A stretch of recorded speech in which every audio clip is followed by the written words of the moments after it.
Being a first-time father is an exciting time.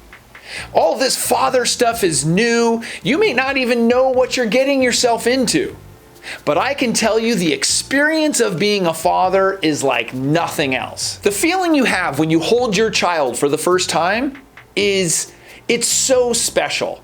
Sure, you are nervous, you are excited, you've got all kinds of emotions happening.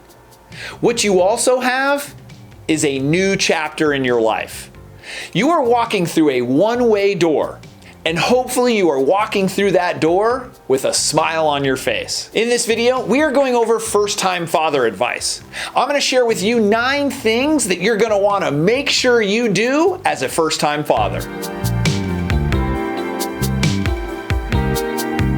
Hey guys, I'm Jason Kreidman and welcome to another episode of Dad University. Be sure to give this video a thumbs up, subscribe to the channel, and click on that notification bell. Also, it really helps us spread our message when you share these videos. So maybe you know a couple people that might enjoy it. Please share it with them. The first-time father advice I want to share with you is a combination of things that I wish I would have known when I became a father, as well as some things that I did do. All of these are really important. Hopefully this advice is valuable for you. Number 1, be affectionate. Now, for some of you, being affectionate with your child is not an issue. But for so many men, we fail to realize how little affection we are actually giving our child. Now, I know it varies culture to culture and there's different customs, but being affectionate with your child is so beneficial to them. It improves their well-being. It actually increases their brain development, and it strengthens the bond between you and them. It has so many benefits. This means hugs and kisses and doing it often. You're not going to provide too much affection to your child. You are positively impacting their health. You are helping them. Now, I know that there are cultures in which fathers traditionally don't provide that much affection.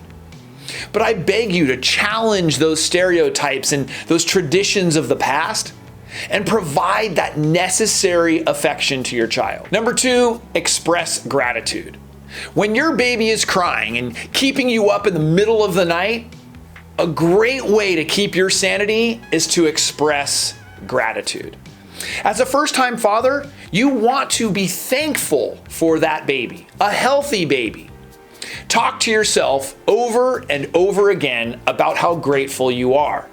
You will have to remind yourself of how lucky you are at 2 in the morning. I say this half jokingly, but it's true that we have a choice on how we see the world and the situations that we are in.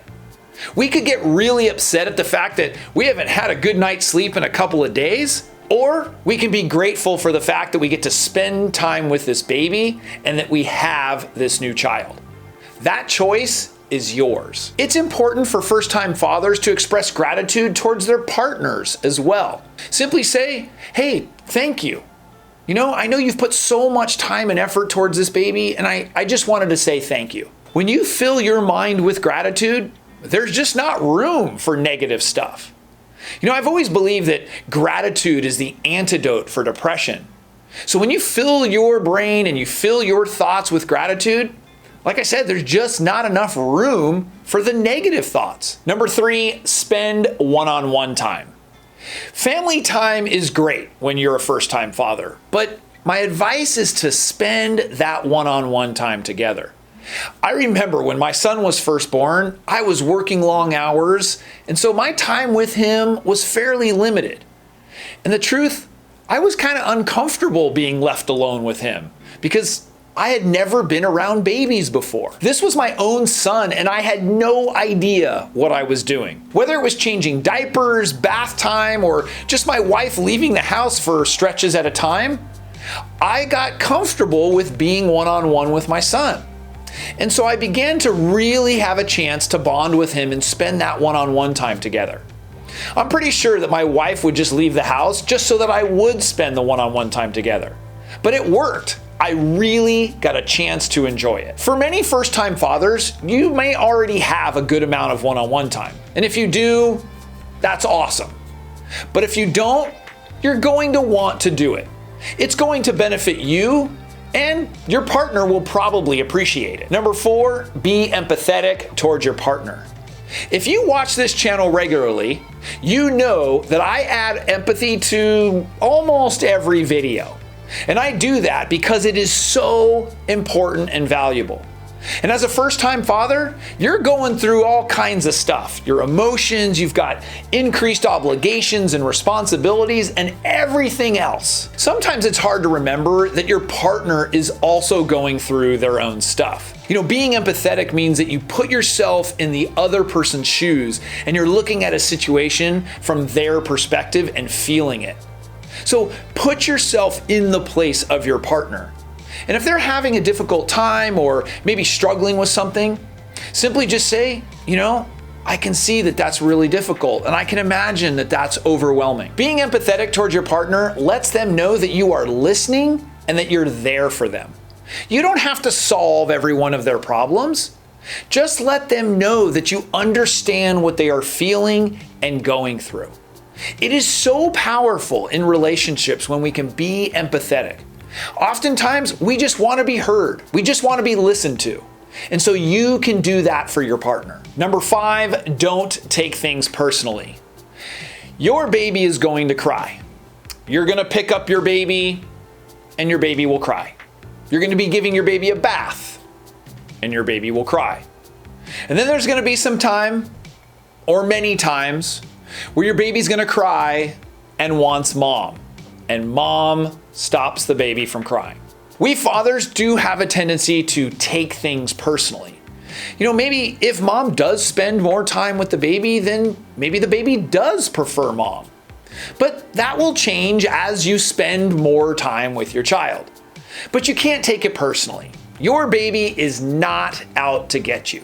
They're just looking to do what they're comfortable with. I remember with our first child, our son, he definitely preferred mom in the beginning, but she spent more time with him and was breastfeeding. And yeah, I did take it personally, I admit. I'd be holding the child and he would want to go back to mom. So my advice to you here is to not take things personally, even when sometimes they feel like they are. Number 6, take care of yourself. Sometimes we get so wrapped up with what's going on with the baby that we neglect ourselves. But it's important for first-time fathers to self-care so that we can be available for our partners and our child. You are important. While you may not get all of the sleep you desire, you may not have a choice, you do have the choice of what you eat and how much you exercise. And this is a time that is perfect for excuses. I don't have the time, I don't have the energy, whatever. Taking care of yourself is important for you and your family. But most importantly, your sanity. In addition to, what you eat or maybe how you exercise, it's also important that you do things that you enjoy. Now, of course, you have to manage your time well and coordinate that with your partner. But it's important for you to do things that you enjoy, whether it's a hobby or it's hanging out with friends or anything else that you enjoy. Now, of course, you can't be neglectful of your family and you can't neglect your responsibilities, but it's okay for you to have something that you enjoy. The same way that it's really important for her to have something that she enjoys. If you're wanting to do things for yourself, then you're going to probably want to do number 7, create a schedule. So carve out some specific time that's agreeable to both of you and give yourself time to do what you want to do. Now, in the beginning, the time is probably going to be limited, but it's important that you both have the ability to carve out that individual time. Taking breaks is going to be important for both of you. My advice for first-time fathers is to write the schedule down. You are in charge of these meals and these responsibilities during this time. She's responsible for this at this time, and then you both have your individual times. It makes things agreeable and predictable. Now, I'm not saying that the schedule is going to be perfect and that you won't deviate from it. Remember, you do have a newborn, but it is good to have a guide. Babies do well on schedules too. Feeding, sleeping, napping, all of that seems to go a little bit smoother when you're on a regular schedule. No schedule is perfect, but it is good to figure out what works for you and your family. It may take some trial and error, but you've got time. See what works best for you. Number 8, be okay with mistakes. You are a first-time father. You are going to make mistakes. We all do. Be okay with your mistakes and learn from them. Try not to make the same mistake too many times and try not to make too big of mistakes, but you will, and it's gonna be okay. Be easy on yourself. Don't get mad at yourself or frustrated because you did something wrong or made a mistake. Making mistakes is part of parenting. How are you supposed to know what to do all the time? Well, other than watching Dad University videos, but there is no such thing as perfect parenting. We all make a ton of mistakes. The learning as a parent doesn't stop. It's a lifetime of learning that continues forever. We have a lot of videos to make. Just promise that you'll put in the effort and that you will work hard as a parent, and you will be awesome. Number 9, enjoy the present. When my son was born, I remember thinking all the time about the future. Oh, I can't wait until he talks. Or, oh, it's gonna be so cool when he can walk and we can walk together. Thinking about the future is fine, but what I realized is that all that thinking about the things that were going to happen kind of took me away from enjoying the present moment as much as I could. As a first-time father, we often want to celebrate milestones. My advice to you here is to enjoy the journey to get to those milestones. And the way that you do that is by enjoying the present moment. You know, people always say that time goes by so fast, and I didn't believe it until time went by so fast. And now that my kids are a little bit older, I can tell you the time goes by very, very quickly. So enjoy the present moment. I would love to hear from you. Are you a first-time father? Let me know which piece of advice really resonated with you. What's something that you can go and implement right now? Leave your feedback in the comment section below. If you found this video helpful, you don't want to miss what we have for you in our other videos. Be sure to give this video a thumbs up, subscribe to the channel, and click on that notification bell. Also, if you know a couple people that might enjoy this video, please share it with them. We'll see you next time.